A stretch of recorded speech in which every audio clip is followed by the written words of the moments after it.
Hey you, welcome back to the channel. And guys, today we're going to review Thor Ragnarok. This will be spoiler-filled review as we go towards our second week of the opening of Thor. And so, um, you know, um, when the Thor series first came out, it was directed by Kenneth Branagh. I remember watching many productions starring Kenneth Branagh. He was a well known Shakespearean actor. He did some work in Othello, Henry V, Hamlet. But the thing about Kenneth Branagh is uh, this time he's a director, and he directed the first Thor movie, and it was a surprising hit to me because I wasn't sure what they were going to do with Thor. He had always, for me, at this point in time, it had been 2011. He had been a one of these characters. I didn't know if he would translate well on screen from comic book to live action adaptation. And surprisingly, Kenneth Branagh did a good job of making this a character driven story about a family and the struggles of this of these two brothers, Loki and Thor, and in a very clever way moved Thor to Earth, and we got to just see a lot of uh, character driven story as opposed to trying to bring us into the world of Asgard so much, and it worked well. And I enjoyed the movie very much, and I found the character of Loki quite compelling. But as we moved into the second Thor movie, The Dark World, at that point for me, I start to see this entire story dynamic start to fall apart. And a lot of people didn't like Thor: The Dark World, the second one, for good reason. It just didn't work well. And obviously, you go back to the drawing board. My thoughts would have been to go back to what worked in the beginning with the creation of the Thor character, and that was Kenneth Branagh as the director. But maybe Kenneth was busy, or he didn't want to keep going back to the well, or whatever the situation was. We didn't get the Kenneth Branagh telling the story anymore. It was going more over to the Marvel comic book area, which was fine. That's what we wanted it to do. But as we get to Thor Ragnarok, I think the problem we get with Thor Ragnarok is it starts to give in a lot to the criticism of basically what Thor had been getting since Thor: The Dark World, and this kind of created this situation where the character of Thor is now kind of being made fun of. We get the Thor Ragnarok. It's basically a comedy, and um, Guardians of the Galaxy had pretty much perfected that. I think, and it was a hit. And it seems like to me they attempted to do this with Thor, and not that Thor wasn't that this movie didn't work. There's many elements of Thor Ragnarok I felt that worked, but I think the problem was I think Guardians of the Galaxy had already filled an area that Thor Ragnarok was trying to fill, and Thor, as a Marvel character, as part of the Avengers, he's always been the muscle guy who fit in a certain area of the Avengers and the Marvel comics. And as I reflect back on the comics, Thor was many things, but I don't remember him being a stand-up comedian. you know, and oddly enough, uh, a lot of Thor Ragnarok worked because I think Chris Hemsworth is just a naturally charming and funny actor, and so he was able to make this work. But I think the problem I had with it was that I didn't really see Thor in the Avengers circle that way. You know, he never really came off that way in the comics or anything like that. So I just felt like them making this Thor Ragnarok movie where they're off in these other worlds and dimensions and what have you, it just started to kind of feel more so like just another Guardians of the Galaxy type setup. And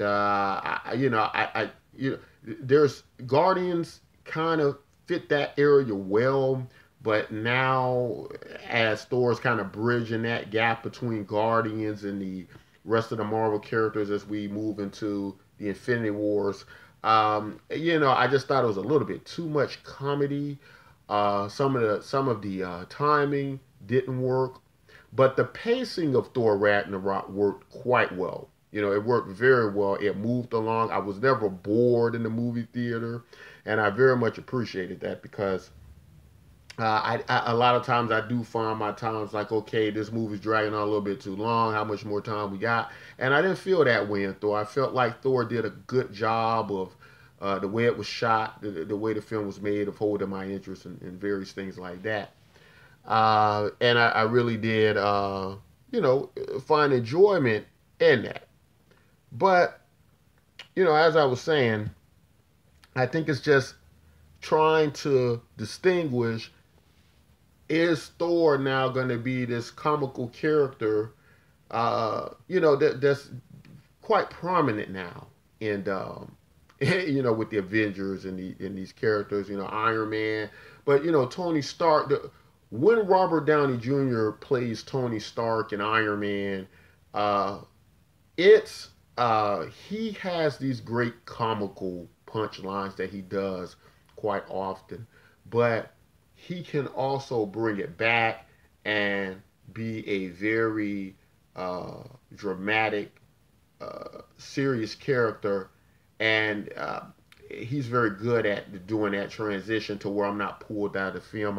I felt at certain points of Thor Ragnarok, I was actually kind of pulled out, of the film, not taking it serious and going, this is a joke. And it's just like, is this, something that I want to see when I look at these Avengers characters where they all exist in the same world as the various Black Panther. So, Thor and all the other Avengers are going to exist in his world. And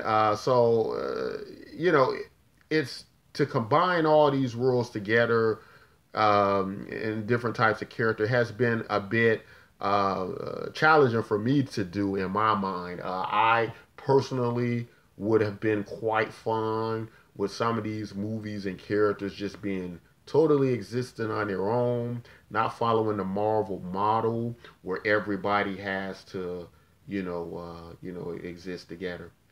And so, with that said, just, talk a little bit about what we got with Thor Ragnarok. Obviously we had all of these reveals with his sister Hela, played by Cate Blanchett, being the villain, being a very powerful villain, as you got to see in the trailers, how easily she destroyed Thor's hammer.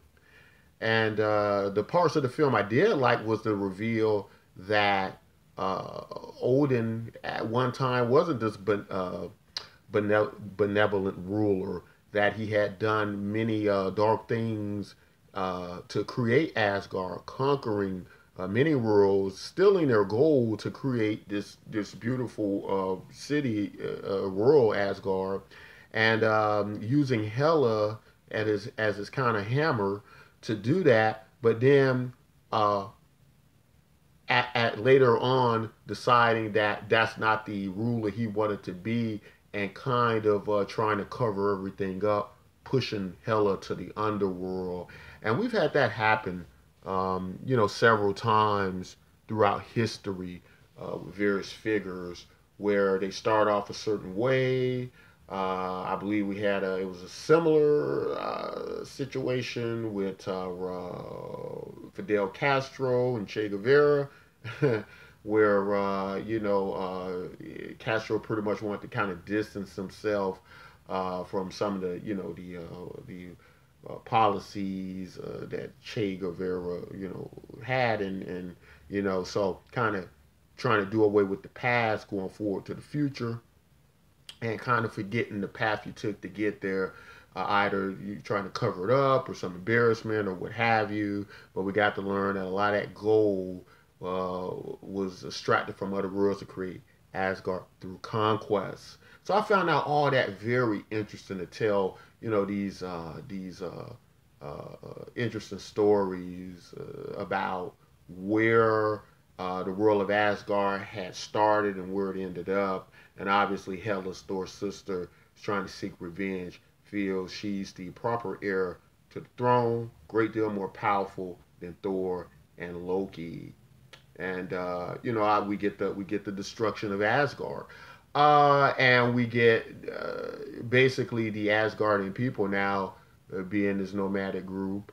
There's this large vessel escaping Asgard as Asgard's destroyed. And all of that I found very interesting.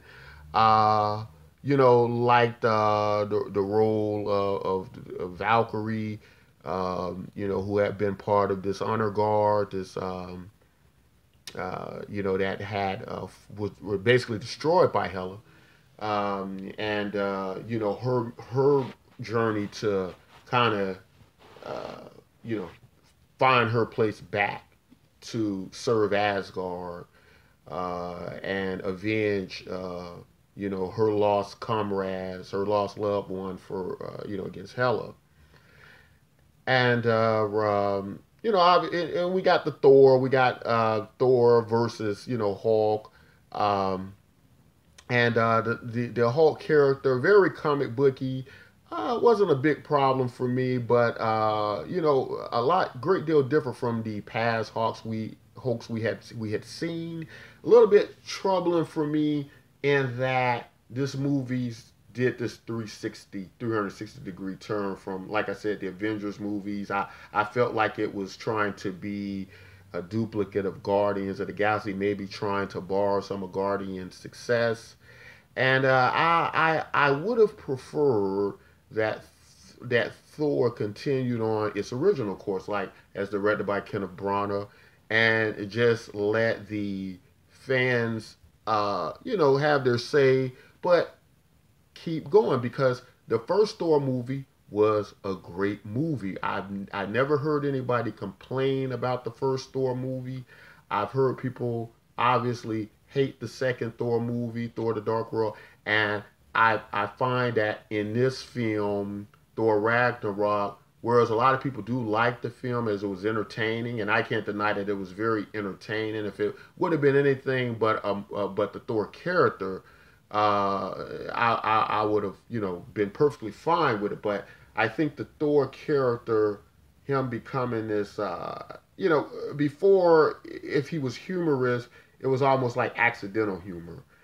Now, this version of Thor, he seems like he's quite aware of his comical talents and quite witty with it. And I didn't like that. I would have preferred this version of Thor be more of the accidental humorist, the accidental comedian, not the very sharp-witted Tony Stark type comedian. And so that was part of the issue that I had with that.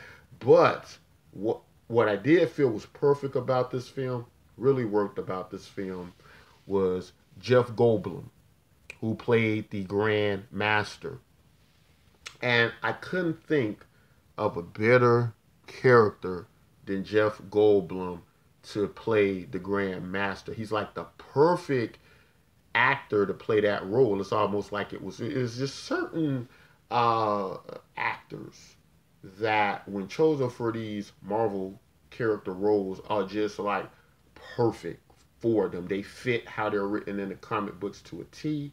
I think one such character would probably be something like an Iron Man, Robert Downey Jr.'s portrayal of Iron Man. I would think that he was a perfect fit for that character. And Jeff Goldblum is a perfect fit for Grandmaster. and you know, in this very sadistic way. You know, he's not a bad. He doesn't feel like a villainous bad guy. He just feels like a psychopath or sociopath. You know, just a person who is unaware that there's a problem in his actions. You know, but you know, I felt Jeff Goldblum was just perfect for the role. Did an excellent job. I was very entertained by his parts, and it just felt very close, related to the comic books. Very accurate to the Grandmaster in the comic books. You know, coming to life.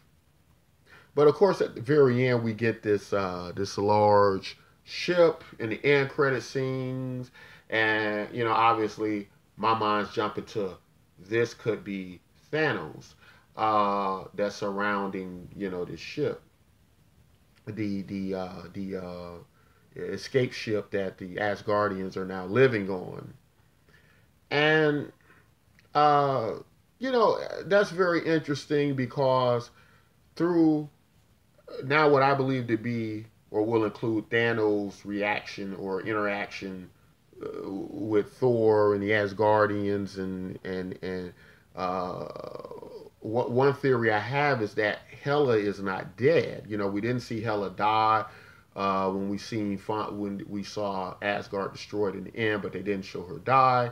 So I just found this very interesting that when we think about Thanos in his motivations, you look back to the comic books, it's always he's motivated by death. He's motivated by the Marvel character of death. And in Thor Asgard, Hela is representative of the underworld or you know death in that way. And so it's kind of interesting. I'm wondering will we see a Thanos and Hela, Thanos and Death type team up, and maybe there will be some type of romantic interest between Thanos and Hela. I think that would be very interesting to bring into the Infinity Wars. Cate Blanchett, obviously a great actress. I did like her parts in the film. Um, and I think that would be very interesting if they added that in there, and I could see that very well happening.